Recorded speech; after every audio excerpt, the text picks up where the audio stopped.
Matter on Earth is divided into two major categories, living and non-living. Living matter can reproduce itself, while inanimate, non-living matter cannot. Living matter is made up of very complex, highly organized molecules. Non-living matter contains less complex molecules that are often structured into repeating patterns, like these crystals. A major characteristic of living organisms is that they respond to various stimuli. Non-living matter does not respond to stimuli. Many organisms, such as plants, appear to be unresponsive to stimuli. However, many plants follow the sun across the sky. And plants, like this Venus flytrap, are actually capable of rapid movements which can trap other living organisms for food. Living organisms also take in certain chemicals and return other chemicals to the atmosphere in processes like photosynthesis and cellular respiration. Chemical reactions that use and produce food are unique to living matter. All living things try to maintain a state of balance within their cells and the entire organism. The process of maintaining stability is called homeostasis. As living organisms are very complex in structure, they must work continually in order to sustain the balance necessary to maintain life. The fundamental unit of all living matter is the cell. While all organisms are made up of cells, different organisms have different numbers and types of cells. Some microscopic life consists of only one cell, while redwood trees in our own bodies are comprised of billions of cells. Usually in multi-celled organisms, there is specialization among the cells, with different types of cells carrying on different types of functions. Cells can vary tremendously in size. Some cells, like the yolk of a bird egg, which is a sex cell, are visible to the naked eye, while some types of bacteria, which are single-celled organisms, are visible only under a very strong microscope. The human body has many different types of cells, such as nerve cells, sex cells, blood cells, and brain cells.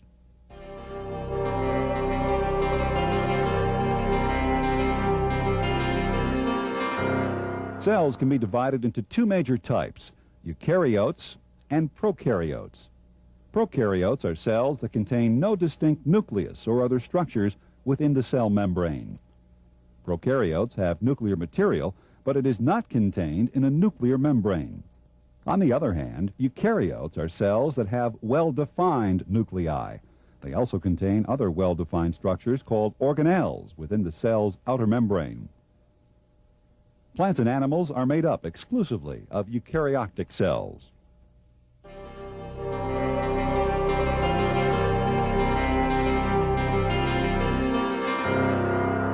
The nucleus of a eukaryotic cell acts as its control center, directing the life activities of the cell.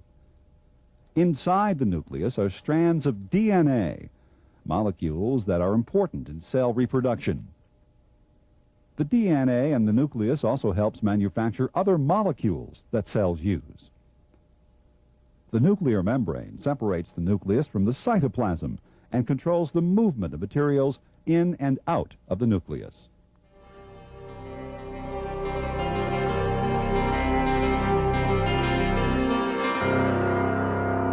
The cytoplasm is the fluid within the cell's outer membrane and outside the nuclear membrane. This is the site of many chemical reactions. Within the cytoplasm are many separate structures, or organelles, that carry out specific tasks. For instance, mitochondria, which provide cells with energy by oxidizing food, are contained within a cell's cytoplasm.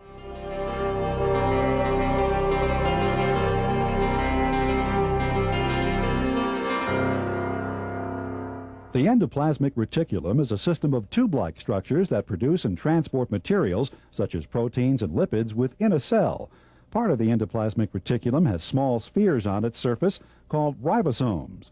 Ribosomes can also be found scattered throughout the cytoplasm. Various proteins are manufactured in ribosomes.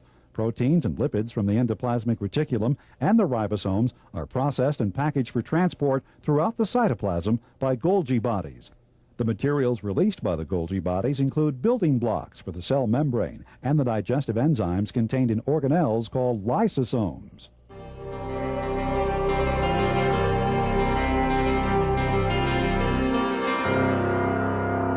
Vacuoles are fluid-filled spaces in the cell where trapped food and water are stored. Vacuoles can also squeeze excess waste and water out of the cell. Lysosomes fuse with food vacuoles and release their digestive enzymes into them in order to help digest the food. The digestive enzymes in lysosomes are also used to reabsorb worn-out and defective cell parts.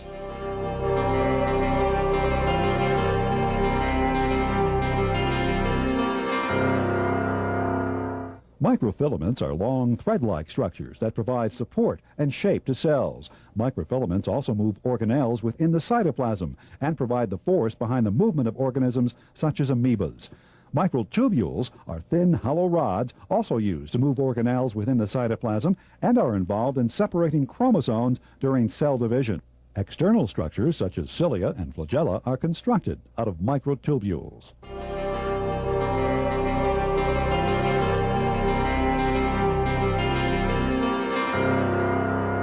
Some cells, such as those found in the intestines and respiratory system of humans, have hair-like structures called cilia.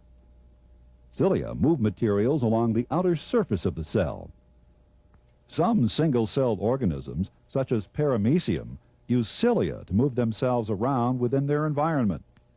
Other cells have tail-like structures called flagella. Euglenoids and the sperm cells of male humans use flagella to move through their environment.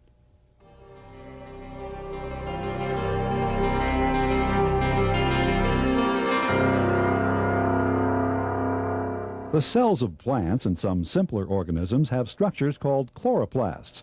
Chloroplasts contain chlorophyll, which is needed for photosynthesis, which converts sunlight into chemical energy.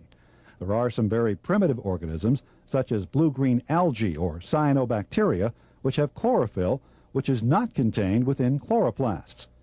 Cyanobacteria is believed to be the first type of life to appear on Earth.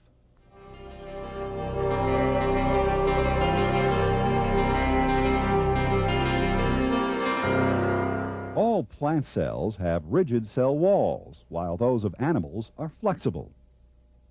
Some protists, such as diatoms, have very unique and beautiful cell walls. Cell walls are made up of non-living material which surrounds the cell membrane. Cell walls protect the softer living material within the cells. Adjacent cell walls are connected together and provide stiffness that helps support the entire plant.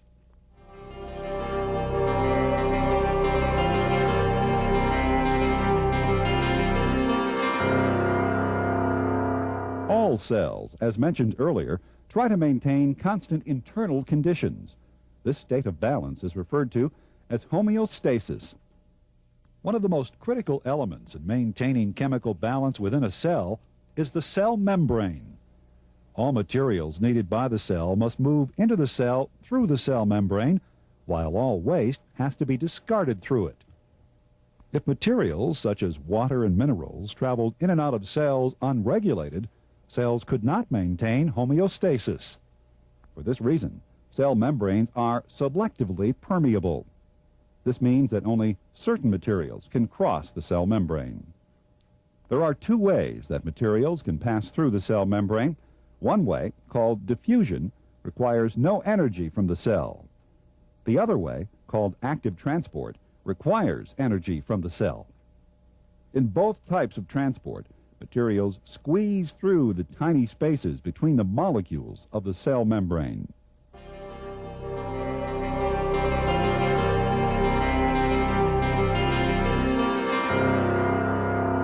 One way that materials pass through the cell membrane is diffusion. Diffusion takes no energy from the cell. Materials that are in greater concentration on one side of the cell diffuse across the cell membrane to the other side. In this way, food that is in greater concentration outside the cell diffuses into the cell through the cell membrane. Waste products that are in greater concentration inside a cell than outside diffuse out of the cell through the cell membrane. Many different materials diffuse in and out of cells through the cell membrane. When the diffusing material is water, the process is called osmosis. Since over half the mass of every cell is water, osmosis is a very important form of diffusion.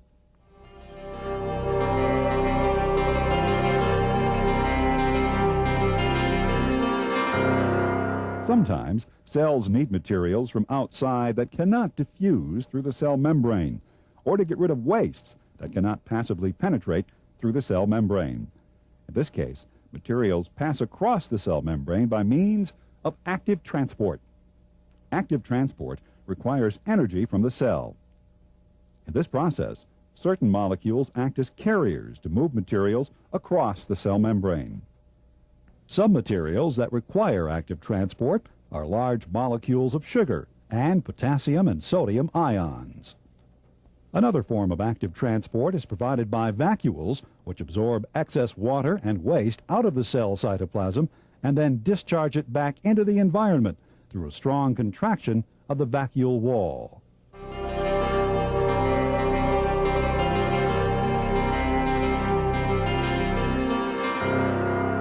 Energy is needed for the activities constantly taking place in cells. Cells need energy to move, to maintain homeostasis, and to reproduce. Organisms like plants that contain chlorophyll can manufacture their own food for energy. Plants and other chlorophyll-containing organisms manufacture food through a process called photosynthesis. In photosynthesis, light energy from the sun is trapped by chlorophyll molecules and converted into chemical energy, which is stored in molecules of adenosine triphosphate, or ATP. Energy is released when certain molecular bonds in ATP molecules are broken. Photosynthesis also causes water molecules to be divided into hydrogen ions and oxygen. The oxygen produced from this process is released into the air, making plants a major source of the oxygen we breathe. The hydrogen ions remain in the cell and combine with carbon dioxide to form glucose. Energy is then transferred from ATP molecules to glucose molecules. Cells break down glucose molecules in order to obtain their stored chemical energy. Photosynthesis takes place in chloroplasts. In plant chloroplasts, structures that look like stacks of coins are filled with chlorophyll. In the presence of light, ATP is produced in these stacks. In the protoplasm that surrounds the stacks, glucose is formed from carbon dioxide and hydrogen ions. Carbon dioxide combines with hydrogen ions to form glucose by using the energy stored in ATP molecules.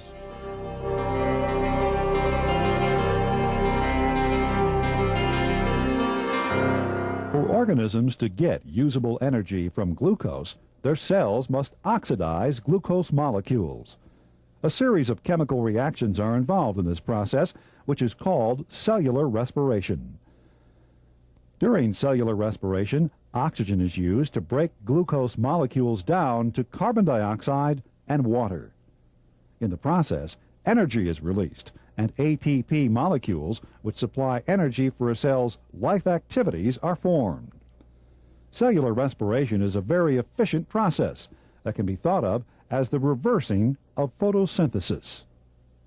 Both cellular respiration and photosynthesis are complex and involve hundreds of individual chemical reactions. These reactions occur in fractions of seconds. Normally, these types of fast reactions would require high temperatures to get them started. Such high temperatures would kill cells. Cells contain special compounds called enzymes that allow chemical reactions to take place at lower temperatures.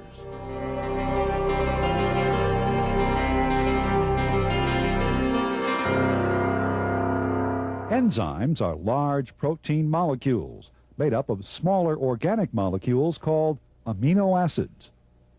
The shape of every enzyme is unique, allowing it to fit with only one kind of molecule. When molecules are joined to the proper enzyme, a chemical reaction can occur at normal cell temperatures. Coenzymes are non-protein molecules that join with enzymes temporarily during chemical reactions in cells. Without coenzymes, the chemical reactions could not occur. Like enzymes, coenzymes remain unchanged during reactions and can be used again. Several of the substances we call vitamins are used by cells to form coenzymes. If a person does not get enough of one of these vitamins, the coenzyme does not form, and important cellular functions do not take place. Occasionally, imposter molecules squeeze into the spaces where the enzyme molecules should go, making it impossible for the enzymes to do their job. The antibiotic penicillin fights bacterial diseases by producing imposter enzymes. Molecules produced by penicillin replace the invading bacteria's own enzymes, preventing critical chemical reactions from taking place in the bacteria.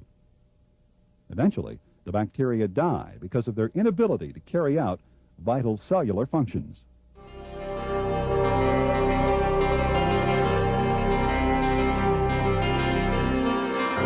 The study of cells is of particular importance to biologists and physicians. Recently, cryobiology has presented scientists and doctors with new options in the treatment and study of diseases. Cryobiologists are concerned with freezing cells without destroying them. The main problem with freezing cells is the water that they contain. When water freezes, it expands and often breaks the cell's membranes. Also, as water freezes, certain chemicals in the cell become highly concentrated. Both of these events can lead to the total destruction of the cell. Thus, freezing cells is a delicate process, with different cells requiring freezing at different rates in order to survive. Adding chemicals such as glycerol and sodium chloride also helps keep cells alive, as they help freezing to occur more evenly. Through altering freezing temperatures and times, cryobiologists have found many kinds of cells that will survive the freezing process. For example, red blood cells can be saved up to 10 years through separating them from whole blood and mixing them with water, glycerol, and sodium chloride. The mixture is then frozen and stored at 85 degrees below 0 Celsius. When the blood is needed, the cells are thawed, washed with salt water, and spun to remove the glycerol. This remade blood can then be used in transfusions. The use of frozen blood also has the advantage that many diseases that might otherwise be carried between donors and recipients are destroyed by the freezing process. Cryobiologists are now trying to freeze very large groups of cells, such as kidneys, hearts, bones, and skin. The problem with freezing whole organs is that they are made up of many different types of cells, and the freezing rates for each type of cell may differ greatly. If cryobiologists learn how to freeze whole organs successfully, organs could be stored indefinitely for transplantation. What cryobiologists have learned about the destruction of cells through freezing has led to the field of cryosurgery. In cryosurgery, low temperatures are used to kill unwanted cells by instant freezing. Surgeons destroy tumors using a cryoprobe that contains cold nitrogen gas, roughly 100 degrees below 0 Celsius.